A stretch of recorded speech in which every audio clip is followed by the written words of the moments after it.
Salam sukses dari Studio Biologi.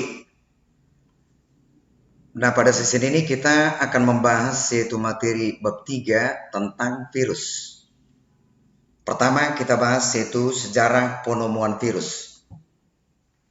Objeknya adalah penyakit mosaik pada tembakau.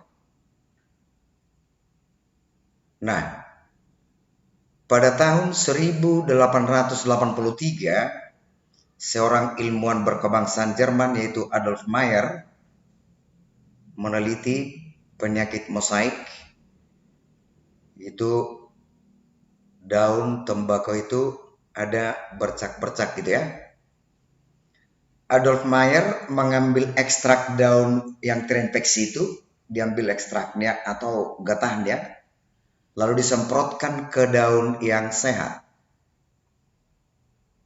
Ternyata menular, artinya daun yang sehat itu akan terinfeksi menjadi ada penyakit mosaik. Meyer mengamati ekstrak daun yang terinfeksi itu di bawah mikroskop. Dilihat di bawah mikroskop, tidak ditemukan apa-apa. Ia menyimpulkan bahwa penyakit tersebut disebabkan oleh bakteri kecil yang tidak dapat dilihat dengan mikroskop. Lalu berikutnya, Dmitri Ivanovsky, ilmuwan berkebangsaan Rusia, mengamati yaitu penyakit mosaik pada tembakau. Ekstrak daun yang sakit diambil lalu disaring dengan saringan porselin. Saringan porselin itu adalah saringan bakteri. Artinya kalau ada cairan mengandung bakteri dimasukkan ke dalam saringan porselin, maka bakteri tidak lolos dari saringan itu.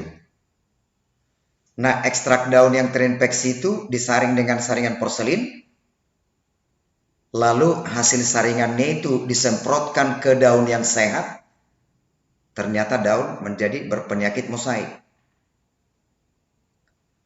Dmitri menyimpulkan bahwa penyakit mosaik disebabkan oleh bakteri yang berukuran sangat kecil sehingga tidak dapat disaring. Yang bersama pendapatnya ini ya, disebabkan oleh bakteri yang berukuran kecil. Nah, Adolf Meyer tadi dilihat di bawah mikroskop tidak terlihat apa-apa. Kalau bakteri yang sudah dikenal sebelumnya akan tampak di bawah mikroskop. Dmitri disaring ekstrak itu dengan saringan porselin, saringan bakteri. Ternyata hasil saringan itu tetap mengandung penyebab penyakit mosaik itu, berarti tidak dapat disaring. Ya, tidak dapat disaring.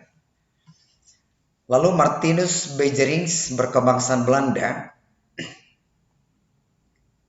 dia tidak sependapat dengan penemuan sebelumnya. Dua penemuan sebelumnya, dari hasil penelitiannya itu diketahui bahwa ekstrak daun itu mampu bereproduksi. Berarti penyebabnya adalah makhluk hidup. Lalu ekstrak daun tersebut, daun yang sakit itu, daun yang terinfeksi itu dicampur dengan alkohol atau desinfektan atau bakterisida, yaitu zat yang mampu membunuh bakteri. Dicampur ekstrak itu, lalu setelah dicampur disemprotkan ke daun yang sehat. Ternyata masih menimbulkan penyakit. Maka dia menyimpulkan bahwa penyebab penyakit mosaik bukan bakteri. Bukan bakteri. Oke. Lalu yang keempat, Wendell Stanley, ilmuwan berkebangsaan Amerika, pada tahun 1952, Stanley berhasil mengkristalkan partikel penyebab penyakit mosaik. Jadi ekstraknya itu, getahnya itu dibakar sampai seperti tinggal abu. Lalu partikel tersebut disimpan beberapa tahun, kemudian disemprotkan lagi ke daun yang sehat, tetap mampu menginfeksi, menimbulkan penyakit mosaik. Lalu dalam bentuk artinya dalam bentuk kristal dia, dalam bentuk abu, mampu menginfeksi. Lalu dia menimbulkan bahwa penyakit mosaik disebabkan oleh virus. Dia yang menyebutkan itu virus, dikenal dengan nama TMV, singkatan dari Tobacco Mosaic Virus. Dan hanya dapat dilihat dengan menggunakan mikroskop elektron. Berarti virus tidak dapat disaring, virus tidak dapat dibunuh. Dari sejarahnya tadi, ya, virus dapat dikristalkan. Lalu virus dapat berkembang biak. Virus tidak dapat dibunuh. Itulah sekarang virus, virus coronavirus itu kan tidak dapat dibunuh. Ya hanya daya tahan tubuh kita yang bisa melawannya itu, yaitu daya tahan tubuh antibodi. Nah, virus berasal dari kata virion, artinya racun. Itulah arti virus, adalah racun. Oke, berikutnya bagian kedua, kita lihat dulu ciri-ciri virus. Tadi dari sejarahnya udah bisa kita temukan beberapa ciri virus. Pertama, hanya memiliki satu jenis asam nukleat DNA atau RNA, atau nggak bisa dan ya, yang diselubungi oleh kapsid atau selubung protein, dibungkus oleh kapsid. Ukurannya sangat kecil. Akibatnya apa? Hanya dapat dilihat dengan menggunakan mikroskop elektron.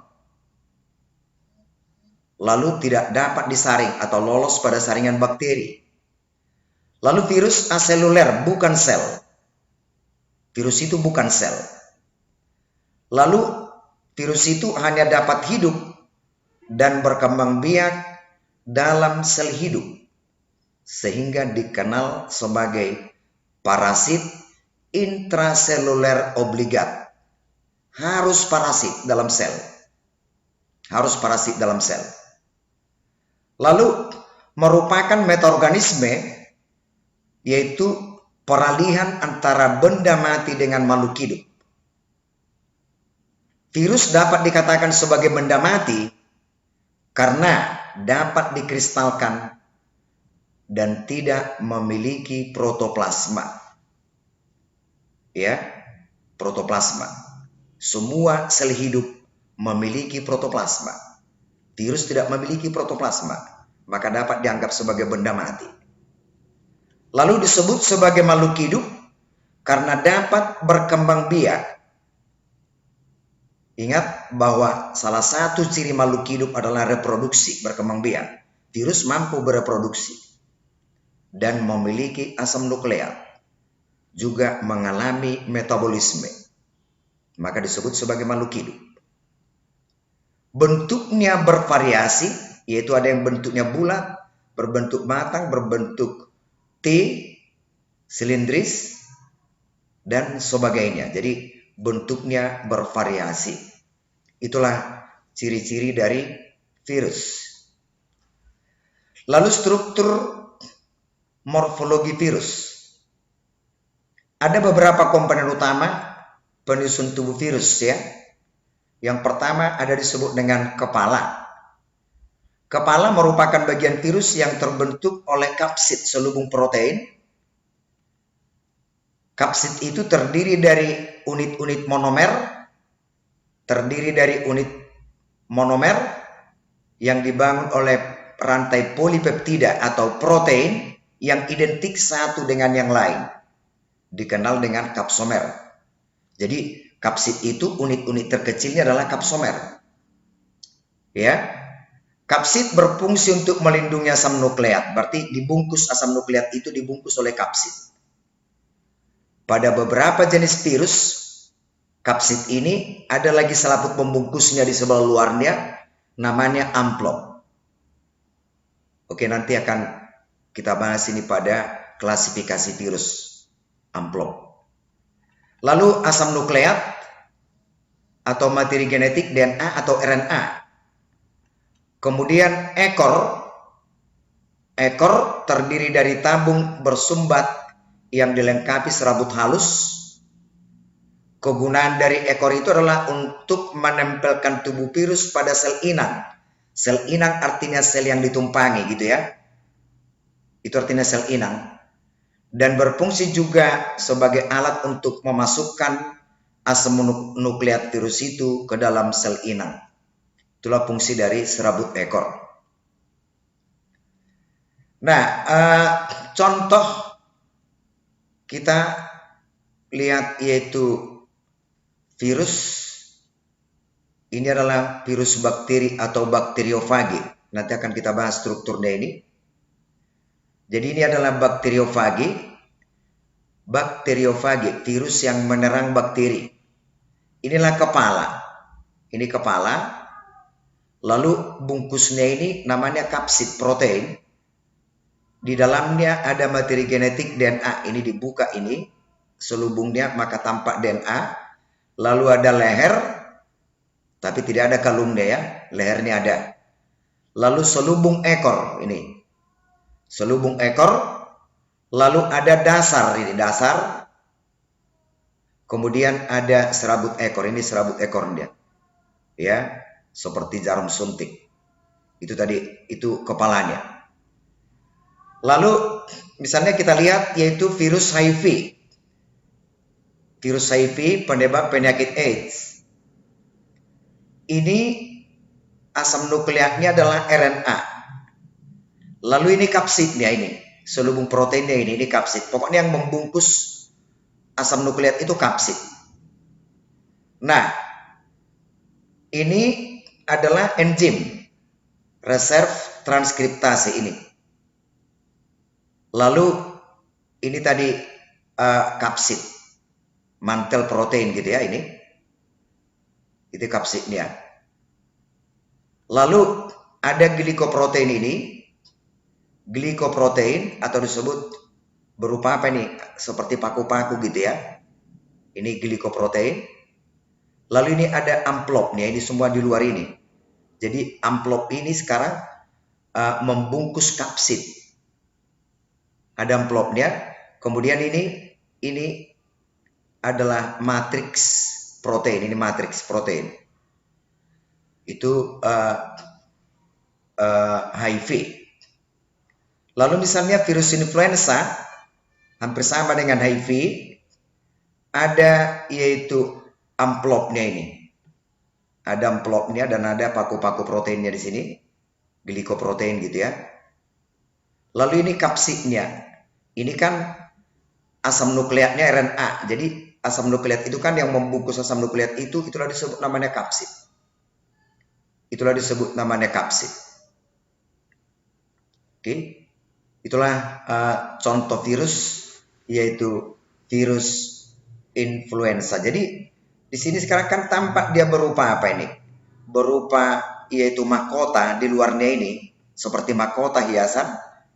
Maka ini kan disebut namanya mahkota itu kan coronavirus. Jadi virus